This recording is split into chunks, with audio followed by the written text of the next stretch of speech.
ಇನ್ನು ನಟ ದರ್ಶನ್ಗೆ ಮುಂದಿನ ವಾರ ಆಪರೇಷನ್ ಮಾಡುವ ಸಾಧ್ಯತೆ ಇದೆ ಅಂತ ಕೂಡ ಹೇಳಲಾಗ್ತಾ ಇದೆ. ದರ್ಶನ್ಗೆ ನ್ಯಾಯಾಲಯ ನೀಡಿದ್ದ 6 ವಾರಗಳಲ್ಲಿ 4 ವಾರ ಕಂಪ್ಲೀಟ್ ಆಗಿದೆ. ಇನ್ನು ಉಳಿದಿರೋದು 2 ವಾರ ಮಾತ್ರವಷ್ಟೇ. ಹೀಗಾಗಿ ಮುಂದಿನ ವಾರವೇ ಶಸ್ತ್ರಚಿಕಿತ್ಸೆ ಮಾಡೋ ಸಾಧ್ಯತೆ ದಟ್ಟವಾಗಿದೆ.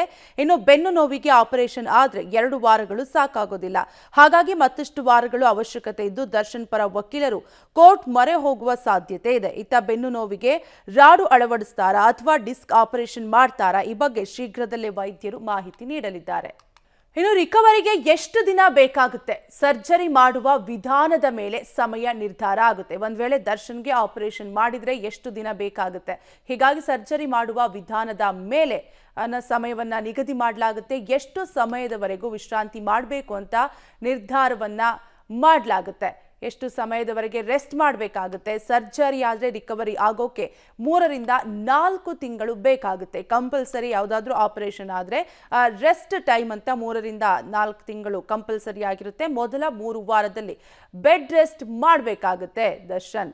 ಇನ್ನು 2 ವಾರಗಳ ಬಳಿಕ ನಿಧಾನವಾಗಿ ವ್ಯಾಯಾಮವನ್ನ ಶುರು ಮಾಡಬೇಕಾಗುತ್ತೆ. ಅಂದರೆ 3 ವಾರಗಳ ನಂತರ ಏನು ದರ್ಶನ್ ರೆಸ್ಟ್ ಆದ ಬಳಿಕ ವಾರಗಳ ಬಳಿಕ ನಿಧಾನವಾಗಿ ವ್ಯಾಯಾಮವನ್ನ ಸಣ್ಣ ಸಣ್ಣ ವ್ಯಾಯಾಮಗಳನ್ನ ಮಾಡಬೇಕಾಗುತ್ತೆ. ವ್ಯಾಯಾಮದ ನಂತರ ನಡೆದಾಡಲು 2-3 ವಾರ ಬೇಕಾಗುತ್ತೆ. ಇನ್ನು ಆಪರೇಷನ್ ಆದ ನಂತರ ಪ್ರೊಸೀಜರ್ ಯಾವ ರೀತಿಯಾಗಿರುತ್ತೆ ಅನ್ನೋದನ್ನ ನೋಡ್ತಾ ಹೋಗೋದಾದ್ರೆ ಸಂಪೂರ್ಣ ರಿಕವರಿಗೆ ಸುಮಾರು 3 ತಿಂಗಳು ಸಮಯವನ್ನ ತೆಗೆದುಕೊಳ್ಳುತ್ತೆ. ಒಂದಲ್ಲ ಎರಡಲ್ಲ 3 ತಿಂಗಳು ಸಮಯವನ್ನ ತೆಗೆದುಕೊಳ್ಳುತ್ತೆ ಸಂಪೂರ್ಣವಾಗಿ ದರ್ಶನ್ ರಿಕವರಿ ಆಗೋದಕ್ಕೆ.